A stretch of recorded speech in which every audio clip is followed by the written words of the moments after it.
డిఎస్సికి సంబంధించి test series అయితే మన యాప్లో అవైలబిలిటీలో ఉన్నాయండి. చాలా యూజ్ అవుతాయి. క్లాస్ వైజ్ లెసన్ వైజ్ ఉంటాయి. 3rd to 8th న్యూ ఉంది, 9th ఓల్డ్ ఉంది, న్యూ రెండు ఉన్నాయండి.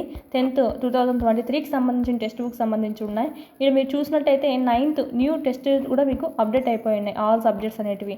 ఈ విధంగా క్లాస్ వైజ్ మరియు దాంట్లో మీకు లెసన్ వైజ్ ఉంటుంది. ఎవ్రీ క్లాస్ 3rd నుంచి 8th వరకు ఈ విధంగా క్లాస్ వైజ్ లెసన్ వైజ్ ఉంటుంది. 9th కూడా ఇప్పుడు క్లాస్ వైజ్ లెసన్ వైజ్ మీకు అప్లోడ్ చేయడం జరిగింది న్యూ సిలబస్ ప్రకారము.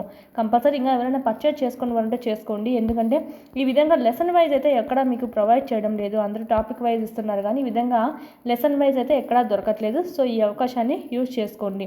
ఈ పీడిఎఫ్స్ ఏవైతే ఉన్నాయో క్లాసెస్లో చెప్పినటువంటి ఆ పీడిఎఫ్స్ కూడా ఈ టెస్ట్ల పైన మీకు అవైలబిలిటీలో ఉన్నాయన్నమాట. 9th సంబంధించి, తెలుగు సంబంధించి, okay, text book grammar part మొత్తం వీడియో గ్రామర్ పార్ట్ చెప్పాను కదా, దానికి సంబంధించి ఆ పీడిఎఫ్ నోట్స్ అనేది మీకు ఇక్కడ ఉంది. 10th సంబంధించి కూడా ఆ టెస్ట్లకు స్టార్టింగ్లోనే మీకు ఆ పీడిఎఫ్ కూడా అప్లోడ్ చేయడం జరిగింది. ఇదే విధంగా 8th సంబంధించి కూడా పీడిఎఫ్ అనేది మీకు అందుబాటులో ఉంది. అంటే గ్రామర్ పార్ట్ సంబంధించి ఆన్సర్స్ మీకు టెక్స్ట్ బుక్స్లో లేవు కదా, సో వాటికి సంబంధించినటువంటి పీడిఎఫ్స్ కూడా అందులోనే అవైలబిలిటీలో ఉన్నాయి. టెక్స్ట్ బుక్స్ కూడా లేని వాళ్ళు ఎవరైనా ఏం చేస్తారంటే మీకు ఇక్కడ క్విక్ రివిజన్కి యూజ్ అయ్యే విధంగా ఇక్కడ మనకు క్లాస్ వైజ్ 3rd నుంచి 10th వరకు ఉన్నాయండి. 3rd నుంచి 8th వరకు అయితే న్యూ సిలబస్, 9th 10th అయితే ఓల్డ్ సిలబస్తో ఉంది. మీరు ఇవి జిరాక్స్ చేయించుకోవచ్చు. జిరాక్స్ చేసుకొని ఆడ ప్యారలల్గా మీరు అక్కడ క్లాస్ కంప్లీట్ చేసుకోవడం ప్లస్ ఇక్కడికి వచ్చి టెస్ట్ సిరీస్ ప్రాక్టీస్ చేసుకోవడం చేశారంటే కనుక ఇన్ టైంలో సిలబస్ కంప్లీట్ అవుతుంది. 3rd నుంచి 10th వరకు మొత్తం కవర్ అయిపోతాయి. ఓన్లీ 199 రూపీస్తోనే ఉందండి. ఇక్కడ మీకు సైకాలజీ సంబంధించే ఓన్లీ కావాలంటే 100+ టెస్ట్లు అనేటివి ఉన్నాయి. 1000+ బిట్స్ కవర్ అవుతాయి లాస్ట్కి. ఓకే, కేవలం ₹1 మాత్రమే ఉంది. ఒకసారి పర్చేస్ చేసుకొని మీరు ప్రాక్టీస్ చేసుకోండి. ఈ 499 కోర్స్ ఏదైతే ఉందో దాంట్లో ఉన్నటువంటి టెస్ట్ సిరీస్ అవి సైకాలజీకి సంబంధించి. ఏమైనా డౌట్స్ ఉంటే కనుక వీటి గురించి 8985105456 నెంబర్కి కాల్ చేయండి. చాలా తక్కువ ప్రైస్ అని చెప్పచ్చు. 499 రూపీస్కే టెస్ట్లు ఎన్ని ఉన్నాయి తెలుసా? 1500+ టెస్ట్లు అనేటివి ఉన్నాయి. ఒకసారి చూడండి. క్లాస్ వైజ్ లెసన్ వైజ్ అన్నీ ఉన్నాయి. సైకాలజీ, విద్యా దృక్పథాలు, మెథడాలజీ, జీకే, కరెంట్ అఫైర్స్ అన్నీ అప్డేట్ చేస్తున్నాము. ఇవైతే మళ్ళీ మీకు 3rd క్లాస్లో మళ్ళీ first lesson, second lesson, 3rd lesson ఈ విధంగా లెసన్ వైజ్ ఉంటాయి. 3rd నుంచి 8th వరకు. 9th న్యూ కూడా అప్డేట్ చేస్తున్నాం. ఒకసారి చూడండి. ఫ్రీ టెస్ట్లు కూడా చాలా వరకు వదులున్నాము. మీరు అవి రాసి నచ్చితే కనుక పర్చేజ్ చేసుకోండి. అంటే బాణుడు తూర్పున ఉదయిస్తాడు అంటే సూర్యుడు తూర్పున ఉదయిస్తాడు. శివుని తాండవం చూస్తే ఆనందం కలుగుతుంది. శివుని తాండవము, నాట్యము. నాకు అమ్మ భాష అంటే మిక్కిలి ఇష్టం, చాలా ఇష్టం. జింక తత్తరపాటుతో పొదల్లోకి దూకింది. తొందరపాటుతో. సాయంకాలం కాగానే సూర్యబింబం కనుమరుగైంది. అంటే సూర్యబింబం కనిపించట్లేదు అంటే మనకు కనుమరుగైంది అంటే కనిపించలేదు అని చెప్పి మీనింగ్లో చూసుకోవచ్చు. సూర్యాస్తమం అంటే సూర్యుడు అస్తమించింది అని మీనింగ్లో. పర్యాయ పదాలు చూద్దాం. ఇక్కడ పర్యాయ పదాలు చూసినట్టే తత్తరపాటు అంటే ఏంటంటే కంగారు అండి. ఓకే, కంగారు అనే మీనింగ్లో వస్తుంది. కంగారు. కనుమరుగైంది అంటే అంతరించింది. నెక్స్ట్ పర్యాయ పదాలు చూద్దాం. నభం అంటే ఆకాశం, గగనం అండి. ఆకాశంలో నక్షత్రాలు మెరుస్తున్నాయి. రాజు గగనం వైపు ఆశ్చర్యంగా చూస్తున్నాడు. ఇక్కడ మనకు ఆకాశము మరియు గగనం అనేది నభం యొక్క పర్యాయ పదాలు. నెక్స్ట్ ధనువు. ధనువుకి ఇక్కడ మనకి ఏం సెంటెన్స్ కూడా ఇవ్వలేదు, మన సొంతంగా రాయమన్నారు. విల్లు, నారి, ధనస్సు ఇవన్నీ పర్యాయ పదాలు ధనువుకి. పయోదరము, సముద్రము. వార్ది అన్న కూడా పయోదరమే. కేదారము. కేదారము అంటే పొలం, క్షేత్రం. నెక్స్ట్ సస్యము, పంట, దిగుబడి. వెల్లువ, వెల్లి, ప్రవాహము. నెచ్చెలి, స్నేహితురాలు, చెలికత్తె. పీడిఎఫ్లో మీకు ఉంది, చూసుకోవచ్చు. సింపుల్గా మీకు అక్కడ క్లారిటీగా ఉందన్నమాట. పదాలు, పర్యాయ పదాలు, నానార్థాలు అని చెప్పి. నానార్థాలు చూద్దాం. ధర, భూమి, వెల. నెక్స్ట్ ఇంకా పుడమి అయినా రాసుకోవచ్చు. పంక్తి, వరుస, పాదం, తారక, నక్షత్రం. నల్లగుడ్డు ఉంది కదా, కళ్ళలో నల్లగుడ్డు, దాన్ని కూడా తారక అంటాం. ఈ నానార్థాలు రాయమన్నారు కాబట్టి సో వేరే వేరే అర్థాలు ఇచ్చేటివి రాయాలి. చుక్క అంటే తార, బిందువు. బిందువుని కూడా చుక్క అంటాం కదా. ఆకాశంలో కనిపించే నక్షత్రాన్ని కూడా చుక్క అంటాం. ఉత్పత్తి అర్థాలు రాద్దాం. సూర్యుడు, లోకాన్ని ప్రకాశింపజేయువాడు అండి, లోకాన్ని ప్రకాశింపజేయువాడు. ధర భూమిని ధరించునది. తోయజము రక్షించునది, రక్షించునది ఏంటి అంటే నీరు అండి, మోస్ట్ ఇంపార్టెంట్ నీరు. శైలము శిలలతో కూడినది. పర్వతము శిలలతో కూడినది ఏది పర్వతము. ప్రకృతి వికృతి, ప్రకృతి పదాలకు వికృతి పదాలు రాయాలంట. సంధ్య సంజే రాయొచ్చండి, సందే ఇది కూడా రెండు రైట్ అవుతాయి. దిశ దశ. ఆకాశం ఆకాశము. చంద్రుడు చంద్రుడు. ముత్యము ముత్తెము. మేఘము మొగులు, మొగుళ్ళు రాయొచ్చు. ఇంతకుముందు లెసన్లో కూడా మనకు వాళ్ళే ఇచ్చారు కదా మెయిళ్ళు, ఇది కూడా రాయొచ్చండి, మెగుళ్ళు మొగులు. ఓకే, ఇది కూడా రైట్ అవుతుంది. నెక్స్ట్ మనకి సందులు చూద్దాము. ఎడాగమ సంధి ఇచ్చారు. సంధి లేని చోట మనకి ఏమొస్తుందంటే ఈ అనేది మనకు రావడం జరుగుతుంది. దీన్ని కలుపుకొని మనం సంధి జరుపుతాము. సంధి జరిగే అవకాశం లేనప్పుడు, ఓకేనా, సంధి జరిపినామంటే మీనింగ్ మారిపోతుంది అనే అవకాశం లేదు అంటే ఏంటంటే సంధి జరిపామనుకోండి అక్కడ మీనింగ్ మారిపోతుంది, అలాంటప్పుడు సంధి కలపలేము. సో అలాంటప్పుడు మనము ఈని తీసుకొని ఈ యావత్తు ఈ ఎకారం అనేది తీసుకొని మనం ఇక్కడ సంధి జరుపుతాము. సంధిలోని చోట స్వరంబు కంటే పరంబైన స్వరంబునకు ఎడాగమ్మవు, ఇట్లా మనం తీసుకున్న దాన్ని మనం ఏమంటామంటే ఎడాగమ సంధి. మనం చూద్దాం. మా ప్లస్ అమ్మ, ఈడ ఏమవుతుంది, మా ప్లస్ అమ్మ రాయాలంటే ఏమవుతుందండి మమ్మ అవుతుంది, మమ్మ అవుతుంది కదా దీంట్లో కలిపేస్తే. సో అప్పుడు సంధి అర్థం ఏమైంది, చేంజ్ అయిపోయింది. సో ఇలాంటప్పుడు ఏమవుతుందంటే ఈ అనేది వస్తుందన్నమాట. మా ఈ పాపకి ఏమవుతుందంటే ఆ అనేది కలుపుకుంటాం. ఓకే, మా యమ్మ మాయమ్మ.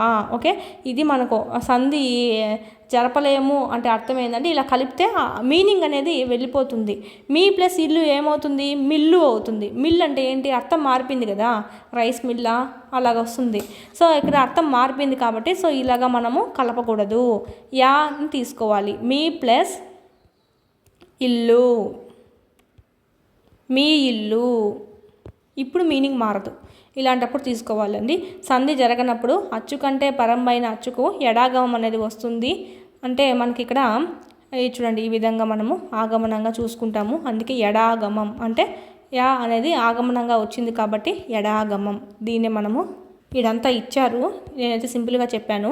మాలోని ఆ పూర్వపదం అండి, అమ్మలోని ఆ అనేది ఆకారము, స్వరం కంటే పరమైన స్వరం కాబట్టి దీనికి ముందు ఏముందంటే ఈ అనేది ఉందన్నమాట. ఇలా మనకు వాయమ్మ అనే రాస్తాం, మీ ఇల్లు అనేది రాస్తామన్నమాట. నెక్స్ట్ చూద్దాము. ఇక్కడ మనకి ఈ ఎడాగం అనేది కళలకు మాత్రమే వస్తుంది. ధృత ప్రకృతలు ఏమైతే ఉన్నాయో అంటే లాస్ట్లో ఇన్ని వస్తాయి కదా అవన్నీ మనకు ధృత ప్రకృతికాలు అనేటివి అవుతాయి. ఇలాంటి దీంతో కలిసినటువంటి పదం వస్తే అలాంటి వాటికి సంధి జరిగిందంటే కనుక నునాగమ సంధి అనేది చెప్పుకోవచ్చు అండి. ఇది మనకు ఇంకా ఫ్యూచర్లో తెలుసుకుందాము. ధృత ప్రకృతాలకు సంధిలోని చోట నునాగమం అనేది రావడం అనేది జరుగుతుంది. కళలకైతే ఎడాగమం అండి. ఇక్కడ ధృత ప్రకృతలు కానాటివన్నీ కళలండి, పదాలు అనేటివి. ఇక చూద్దాం. ఇందుండేగి, ఇందుండు ప్లస్ ఏగి, ఇందుండేగి. ఇక్కడ మనకి కలపచ్చు, ఏం కాదు. సో మనకి ఏమవుతుందంటే ఉత్వసంధి అవుతుంది. ఇక్కడ అయ్యడన్, ఆ ప్లస్ ఎడన్. ఇక్కడ మనకు త్రిక సంధికి వస్తుంది ప్లస్ మెయిన్గా ఇక్కడ ఎడాగమ సంధికే వస్తుంది. సో చూసుకోవాలి. ఆ ప్లస్ ఎడన్, అయ్యడన్. ఇదైతే త్రిక సంధికి విడగొడతామండి. మనకి ఎడాగమ సంధికి అయితే ఆ ప్లస్ ఎడన్, ఇక్కడ ఈ అనేది వచ్చి అయ్యడన్ అవుతుంది. సో ఎడాగమ సంధి. సుధాంశుడు, మెయిన్గా ఎడాగమ సంధికి మెయిన్ ప్రిఫరెన్స్ ఇవ్వండి. ఎడాగమ సంధి లేకుండా త్రిక సంధి ఉంటే దానికి పెట్టండి. నెక్స్ట్ సుధాంశుడు, సుధా ప్లస్ అంశుడు, సుధాంశుడు. సవర్ణ దీర్ఘ సంధి. ఇక్కడ అన్నీ అయ్యే ఉన్నాయి కదా, ఎడాగొమ్మ ఏంటైలు అని చెప్పి పెట్టద్దు. ఇక్కడ సుధా ప్లస్ అంశుడు అండి. సుధాలో ఏముంది, ఆ ఉంది, ఆ ఉంది. మనకు రావడం ఏమొచ్చింది, ఆ వచ్చింది. సో సవర్ణ దీర్ఘ సంధి. బ్రహ్మాదులు, బ్రహ్మ ప్లస్ ఆదులు, సవర్ణ దీర్ఘ సంధి. దుగ్బాంబునిది, దుగ్ధ ప్లస్ అంబునిది. ఇది కూడా మనకి ఏమొస్తుంది, ఆ ప్లస్ ఆ ఏమైంది, ఆ వచ్చింది కాబట్టి సవర్ణ దీర్ఘ సంధి. సవర్ణ దీర్ఘ సంధికి సంబంధించి సూత్రం రాయమన్నారు, ఉత్వ సంధి, త్రిక సంధి. అందుకే ఇక్కడ మనకు త్రిక సంధి ఇచ్చారండి. సో మనం చూద్దాం ఇక్కడ. నెక్స్ట్ సమాసాలు చూద్దాం. సమాసాలు చూసినట్టయితే కాలవర్తకుడు, కాలమనిడి వర్తకుడు, కాలమనిడి వర్తకుడు. ఇది మనకు రూపక సమాసం అనేది అవుతుంది. 4 సంఖ్య గల చెరుగులు, 4 సంఖ్య గల చెరగలు, 4 చెరగలు అని వస్తుంది మనకి ఇక్కడ ఇది వచ్చింది కాబట్టి ద్విగు సమాసం సంఖ్య వచ్చిందంటే మృగ నేత్రి, మృగము వంటి నేత్రం కలది అంటే కన్నులు కలది, మృగం వంటి కన్నులు కలది. బహువ్రీహి సమాసం